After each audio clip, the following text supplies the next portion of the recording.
Şöyle yapabiliriz. Mesela bir küçük dersimiz geçiriyoruz.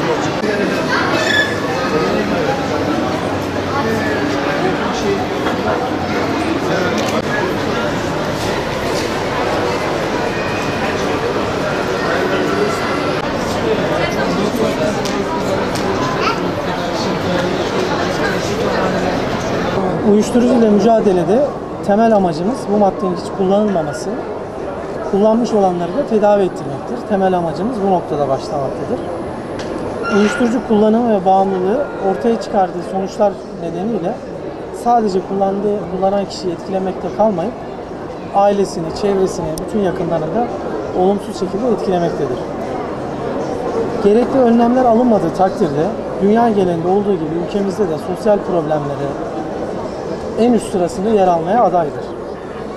Bu durumda toplumsal düzen bozulmakta, özellikle toplumun en önemli yapı taşı olan gençlere zarar vermek suretiyle gelecek nesillerimiz tehlike altına girmektedir.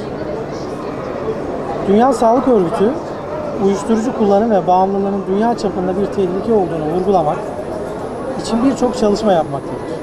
Dünyada uyuşturucu kullanma alışkanlığında artış olması, bunun insanlık için büyük bir tehdit oluşturduğu gerçeğinden hareketle Birleşmiş Milletler Genel Kurulu 1987 yılında aldığı bir kararla uyuşturucusuz temiz bir toplum hedefine ulaşmak ve uluslararası alanda eylem ve işbirliğini güçlendirmek konusunda kararlılığı vurgulamak amacıyla 26 Haziran tarihini Uluslararası Uyuşturucu Kullanımı ve Kaçakçılığı ile Mücadele Günü ilan etmiştir. Bu anlamda da ülkemizde de 26 Haziran'da tüm illerimizde, kamu kurum ve kuruluşlarında bu faaliyete kapsamda bu eylemler planlanmaktadır. Şanlıurfa Valiliği olarak uyuşturucu ile mücadelede temel amacımız bu maddenin hiç kullanılmaması, kullanmış olanların da acil surette tedavi altına alınmasıdır. Gençlerin korunması, madde kullanımı ve bağımlılığı ile ilgili ailelerin ve gençlerin konuyla ilgili eğitim alanlarının açılması temel öncelikli hedefimizdir. İlimizde de bağımlılıkla mücadele kurumlar arası işbirliği ve koordinasyonu sağlamak, temel stratejileri belirlemek ve eylem planlarını hazırlamak, onaylamak, gerektiğinde değiştirmek, güncelleme ve uygulamasını takip etmek maksadıyla Bağımlılıkla Mücadele İl Koordinasyon Kurulu çalışmalarına devam etmektedir. Bu sabah da bu çalışmamızın bir toplantısını yapmış bulunmaktayız. Bir diğer taraftan sadece Şanlıurfa'nın başlatmış olduğu Şanlıurfa Valimiz Sayın Abdullah Erin'in talimatıyla Şanlıurfa il ve ilçelerinde uyuşturucu madde kullanımı ve risk etmenlerinin belirlenmesi araştırma ve uygulama projesi sadece Urfa'mızda uygulanmıştır. Bu uygulama çerçevesinde akademik çalışma ile Şanlıurfa'nın durum tespiti masaya yatırılmıştır.